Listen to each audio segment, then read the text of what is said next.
미국이 초기에 유럽에서 일어나는 문제에 대해서 어떻게 개입해야 되느냐, 개입하지 말아야 되느냐 하는 문제를 따질 때 크게 두 방향이 나왔었죠. 해밀턴주의자하고 제퍼슨주의자들로 이렇게 표현을 하셨는데, 이거를 잘 해주셔서 그 내용을 생략하고, 그런데 그 당시에 미국 국민들의 선택이 대단히 중요했다는 거죠. 그걸 한번 보십시오. 제퍼슨을 대통령으로 뽑아놓고 실제 정책은 해밀턴주의로 갔죠. 그것이 87년입니까? 오바마가 대통령 될 때 미국의 그 당시 대통령을 뽑을 때 농담이 하나 있었습니다. 앞으로 미국에서 대통령은 여자가 대통령 되는 거하고 흑인이 대통령 되는 거하고 30대가 대통령이 되는 것이 미국 대통령 선거의 이변일 것이다. 그래가지고 그 당시 어느 것이 먼저 올까를 놓고서 상당히 그 비교를 많이 해드렸습니다. 그런데 흑인이 먼저 했죠. 그 전통이 이번 트럼프 선거에서도 문제가 됩니다. 트럼프 선거를 저도 트럼프가 되리라고는 상상을 못했었는데 그 내용을 들여다보면 미국의 오랜 역사인 국제주의와 고립주의, 그것이 나중에 루즈벨트로 넘어오고 월남전 이후의 신고립주의로 얘기할 때까지 그 미국의 오랜 전통은 계속되고 있다. 그것이 오늘날 트럼프주의로 깊이 전환된 것이 지나지 않는다면 미국의 정책 행동은 이해가 될 겁니다. 그것이 고립주의로 간다기보다는 아까 허 교수님 발표하신 데서 얘기하신 그 선택적 개입에 관한 그런 방향으로 개전환이 되겠죠. 오늘 우리 화두가 대체적으로 한미 동맹을 강화해야 된다라는 것을 바탕에 깔고 얘기를 하는 것 같은데, 그래서 허 교수님이 정리를 잘 해주신 거는 현재 일어나고 있는 국제정세 상황을 외사적으로 너무나 정리를 잘 해주셔서 거기에 대해서는 더 할 말은 없습니다. 다만 거기에 대해서 저는 이러한 결론과 이러한 논의의 추세가 계속 발전되는데 근본적인 문제가 될 수 있는 인식적 수준 또는 인지적 수준에서의 얘기를 두 가지 관점에서 얘기를 하고자 합니다. 하나는 역사적인 접근에서 얘기를 해야 되겠고요. 하나는 현실의 의사결정 과정에 대해서 하는 문제를 얘기를 하고자 합니다. 우선 의사결정 과정상에서 문제를 얘기를 한다면요. 우리가 지금 생각하고 있는 우리 안보 환경은 아직까지도 2차 세계대전 때 레벤슬라움이나 독일의 레벤슬라움이나 일본이 얘기했던 대동아 공영권의 논리적 발전의 기반이 된 지정학이라는 관점을 아직도 사용하고 있는 데 대해서 이것을 제고해야 되겠다라는 뜻에서 말씀을 시작을 하려고 합니다.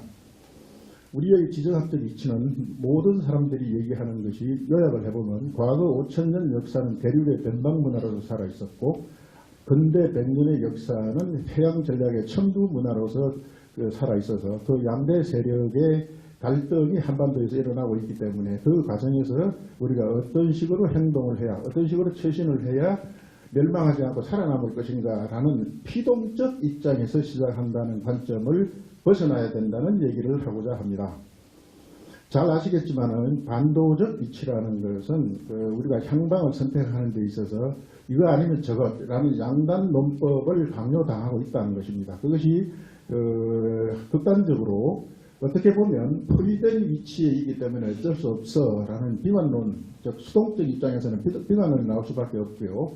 이것을 다시 생각하게 되면 주변 국가 10개국 이상의 국가들에 의해서 포위되고 있어도 전략적 주도권을 갖고 있기 때문에 내선작전의 우위점을 향유할 수 있다는 이스라엘의 사례나 그것에 본보기가 된 1, 2차 세계대전 시에 독일의 전략을 생각을 한다면 능동적 입장으로 생각을 바꾼다면 우리는 상당히 피동적 입장에서 벗어날 수 있을 것이다. 그래서 나는 지정학적 사고방식에서 지전학적 사고방식으로 바뀌었으면 좋겠다.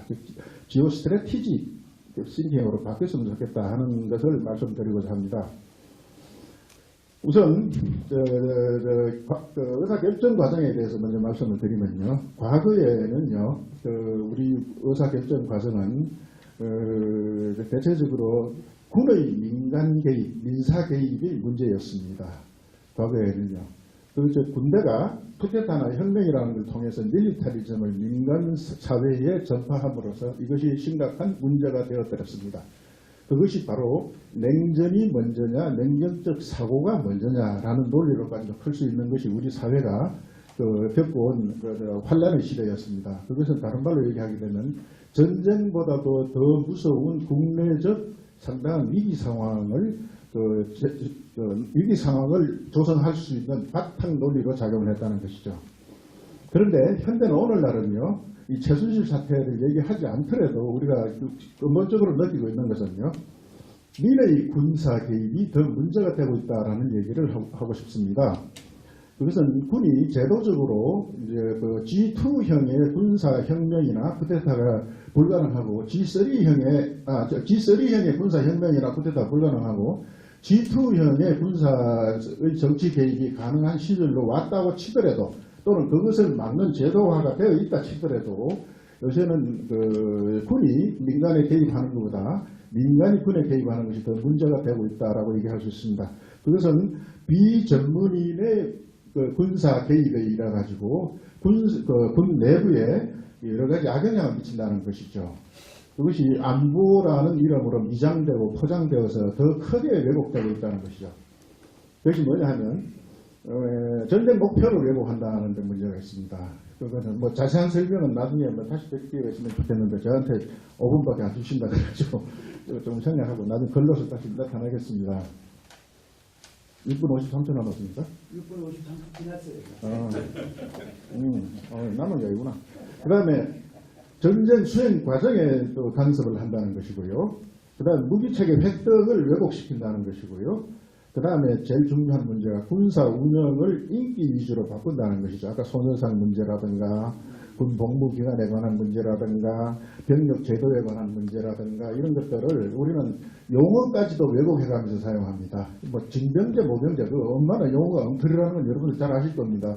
자원제냐 징병제냐로 구분을 해야 말이 맞죠.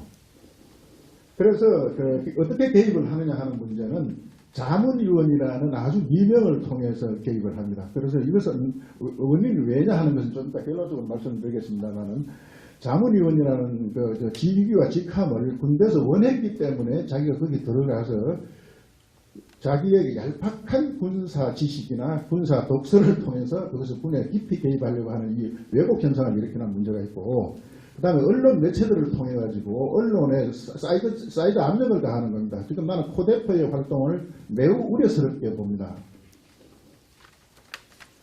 그 다음에 개별적 접촉입니다.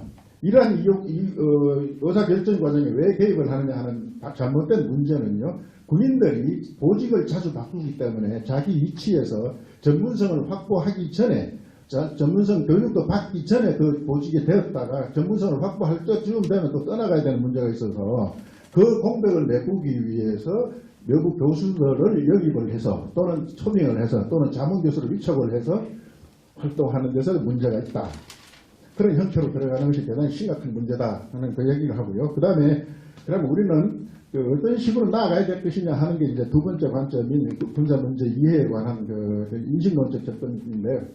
아까 허 교수님께서 팍스를 역사상에 두 번째 있었고 미국이 이제 세 번째를 장식할 것 같다라고 얘기를 하시면서 네트워킹을 가지고서 설명을 하셨는데 저는 거기서 조금 다르다기보다 다른 접근 방식을 하나 갖고 있습니다.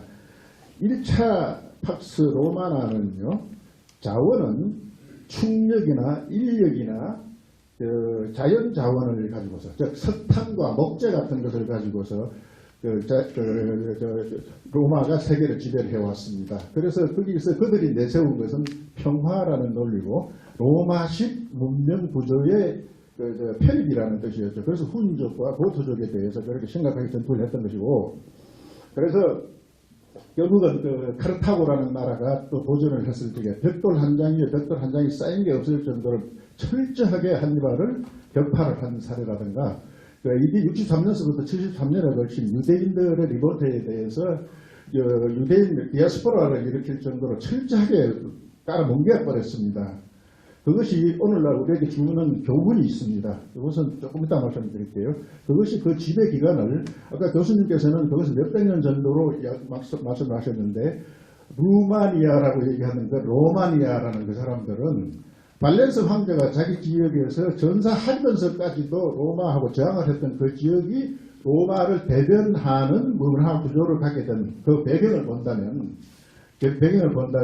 그들이 로마에 대항하면 어떤 결론이 나는가라는 것을 오늘 우리한테 자극을 준다는 것이죠. 그 다음에 이제 그 지배 기간은 로마가 했던 지배 기간은 1000년 이상, 2000년 가까이로 볼 수 있다고 보고 있고요. 그 다음에 성계한 팍스 브리테니카는 석탄과 철강을 바탕으로 해가지고 근대 문화를 일으켰고요. 과학기술의 바탕을 일으켰고요. 산업혁명을 일으켰죠. 그런데 팍스 아메리카나에서는 석유 문명과 알루미늄, 더 나아가서는 반도체를 가지고 오늘날은 하이브리드 문화를 바탕으로 한다. 다시 얘기하게 되면 AR과 VR, 액츄얼 리얼리티와 버추얼 리얼리티를 아규멘티드 리얼리티죠. 그것을 병존하는 사회가 되었기 때문에 앞으로의 전쟁 방식은 엄청나게 달라질 것이다. 즉 어떤 식으로 되어갈 것이냐 하면 직접적 지배 방식에서 실효적 지배, 즉 영향력을 행사하는 방식으로 바뀔 것이다 라는 것이죠. 그것이 바로 앞으로 우리가 미래를 대응해야 될 제일 중요한 방법인데 이것은 뭘 뜻하느냐 하게 되면 직접적 지배 방식은 현장에 가서 적의 목을 밟아 눌러서 관자놀이에 총을 갖다 들이대고 위협을 가하는 것이라면 간접적 방법은 멀리 떨어진 곳에서 저들이 어떠한 행동을 했을 적에 그들이 취한 행동에서 얻을 수 있는 이득보다 입을 수 있는 손실이 많다는 것을 알게 함으로써 자진해서 지배 구조에 편입되도록 만든다는 것이죠.